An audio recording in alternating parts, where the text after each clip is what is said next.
mo na siya linisan, kita nyo naman nandito yung mga sapal niya. So tatanggalin mo to.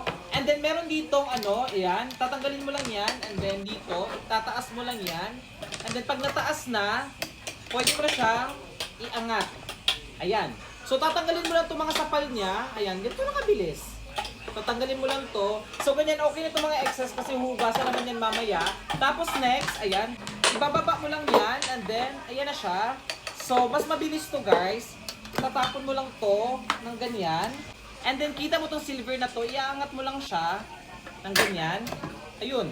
So pag natanggal na yan, sobrang bilis na nito tanggalin. And then pwede mo na siyang hugasan. Huwag nyo na itong hugasan, pupunasan nyo na lang to. And then ito, pwede mo na itong hugasan like yung normal mong ginagawa yung paghuhugas ng plato. And then papatuyuin mo siya after hugasan. And then pwede mo na siyang i-assemble. Diba? Ganun na siya kadali. So kapag tuyo na siya, i-assemble na natin. So sa pag-assemble naman, sobrang dali lang. Ito yung una nating ilalagay. Ayan, dito mo siya ihaharap.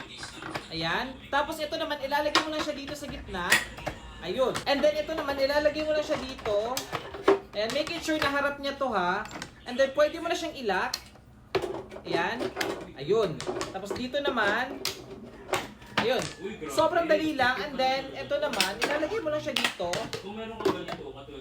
Tapos itong pagtulak niya, pwede mo siyang ilagay dito. So ayan, ganoon na siya kabilis linisin at ready to use na to anytime na gusto mong gumawa ng juice. Ayan, tignan mo naman. So I hope nasagot ko yung tanong mo kung paano siya linisin. Diba? Ganoon na siya kabilis linisin.